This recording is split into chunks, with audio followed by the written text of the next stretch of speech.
welcome to the NAIA Men's Volleyball Tournament Preview Show. We are getting here at the end of the season. I'm joined here by Coach I, the head men's volleyball coach at UC Merced, and we are hanging out here in Cedar Rapids, Iowa, after traveling out from California, and I've completely lost my voice, but we're going to try to get through this episode chatting about this year and the season and this tournament coming up ahead. So, Coach I, give me a rundown of kind of how long you've been at UC Merced. Talk to me about your coaching journey.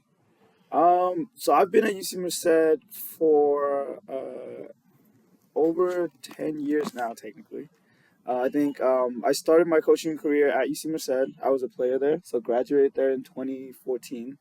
And then I was assistant coach for a couple of years, and then I got the head coaching job from the men's side in 2017. So finishing off our 8th season here with the guys team. You are like one of the oldest tenured men's volleyball coaches in the country now. At the NAIA level, I am. Yes, there's only 2 or 3 others that are past you. Yeah, I was back in the Wild West days when there were only 3 NAIA teams out here in the West Coast. Okay. We were not an official sport yet. And you guys have had a good season overall. You guys in your 8th season have made your first NAIA tournament, huh?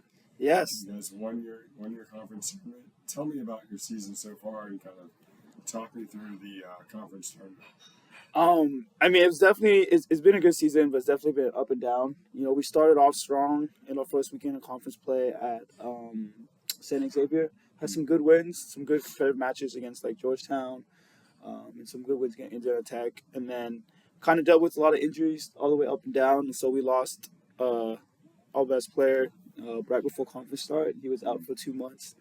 But then we got him back the last game before conference tournament, and he was able to play his first full game. And then I think we got hot at the right time once the conference tournament rolled around. That's important. So yeah, absolutely. Now you guys are trying to stay hot. You guys have an interesting pool, and we'll go into the pools in a little bit. But take me back. You guys beat Westcliff. And, yes.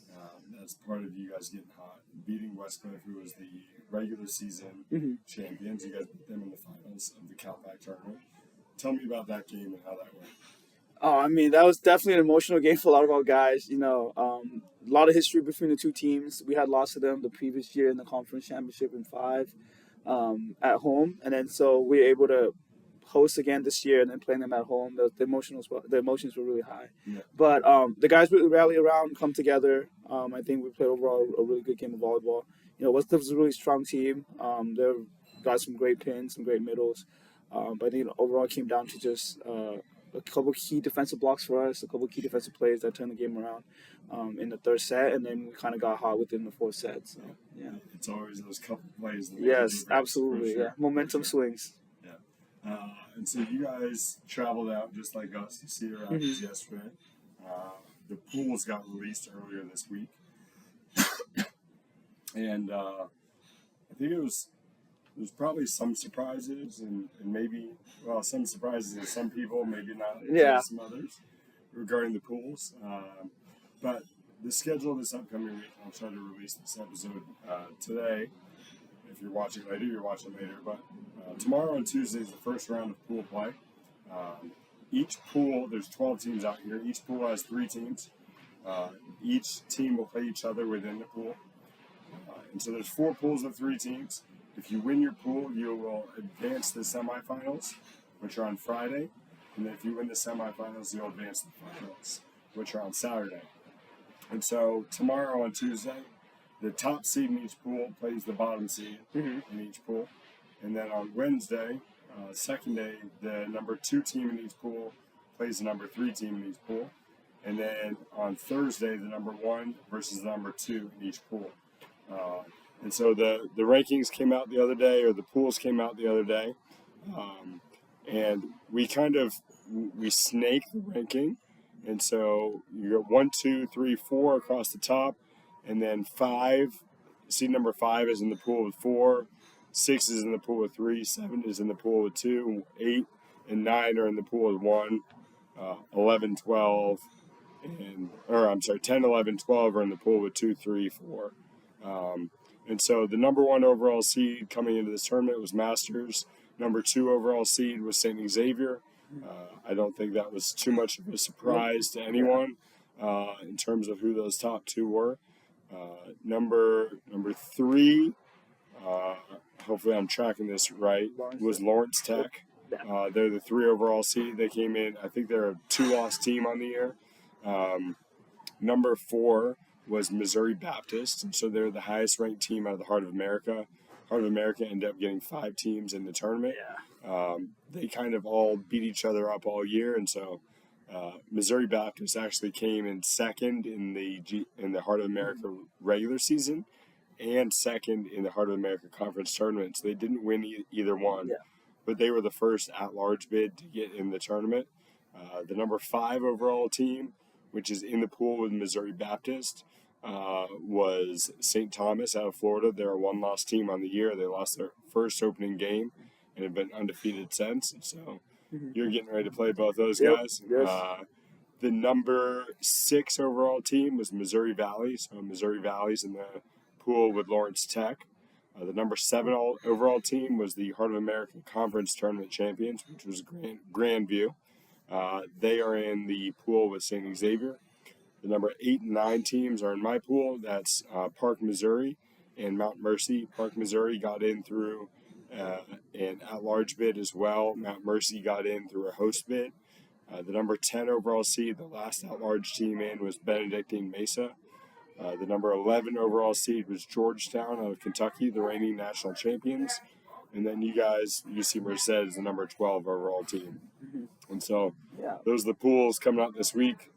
I've gone over that way too many times. I was on way too many committees, and so I guess I by heart. I know. I've got memorized now. That's impressive. I've been tracking all week, and we didn't actually release an episode last week. I think last week was the first week that we missed because I was on so many different calls and committees for selection and All-American stuff, and so right before we started filming this, the AVCA All-American list just came out as well. I think tomorrow the AVCA Player of the Year comes out. Wednesday, the AVCA Coach of the Year comes out, and then at some point this week, the NAIA All-American list comes out too. And so for NAIA men's volleyball, we actually have 2 separate lists.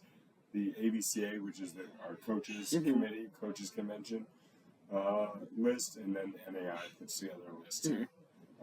So a lot of recognition and awards. Yeah, it's awesome this week as we're all trying to finish the year strong too. So part of me would just wish they would wait one more week. After the national tournament's over. That would be a little bit helpful. But like that stuff comes out today with All-American, and then you get all these guys, everyone's staying at this hotel. Everyone's just talking about it right now, right? Yeah. And it's a distraction for a day, and people are just hanging out and chatting about their lists and what they made, and then we got to go out and compete tomorrow. So absolutely. Should be an interesting week. Talk to me about your pool, and I'm assuming, given you guys were the lowest ranked team and pulled off that upset, you had an idea that you were going to be the I think we went in full expecting with a 12 seed. It's more so just seeing who was going to be the 4th and 5 seed, right? So have you been able to spend time watching St. Thomas this week? And what's that? I think looking like. What are the challenges in those matches coming up? I think both are really, both are obviously really strong team, and both are really pen heavy team. St. Thomas with the right side, who's putting up some insane numbers. Kellen Ingram, and then Mobab with the outside, both the outsides and the big right side they have as well. And so I think the challenges for us would just be try to slow them down as much as possible, and then be able to make sure we can set up blocks properly. We've been a pretty solid blocking team to end the season, and so we can set up our double and triple blocks, getting teams out of the system. I feel like we have a shot. I feel like that is a pretty common theme across the NAI, that most of the good teams have just good pins, and not that many teams have really strong middles. I feel like we are, aside from you guys and St. X, we would be the exception. You and St. rather than the rule. You and St. X are probably the 2. But it's kind of interesting that's where the strength of it runs through the pins. Yes. Finds, right? Definitely. So I've seen that as a just common theme across the board. Just I agree. I think most get the big pins, big right sides, or your big outsides. We definitely try to run our offense more through the middle, because our middles actually hit a lot better than our pins. But for us, it just comes down to the serve and pass. Yeah, So being with the even same if you system. can't pass Yeah, it doesn't matter. Yeah, how good your middles is, right? Well. Yeah. Yeah. So, So awesome. Well, thanks for jumping on, and looking forward to seeing how we all do this week. yeah, I'm excited. How challenge this is. Yeah. You getting ready as soon as this season finishes. You're getting ready for girl season coming Yep. up. Yeah, we're getting ready for that with the D2 transition. So we're a lot of work, but we're excited. Yeah, UC Merced finishing up last hurrah in NAIA. So yes, you guys are going out with a bang. I'm glad. Yeah, we are. We made a national run for the women's, for the men. So I'm glad we're able to go out with on a high note at least. That's awesome. Well, So, congratulations. And thank you. You guys too. Thank you for having me, Jay.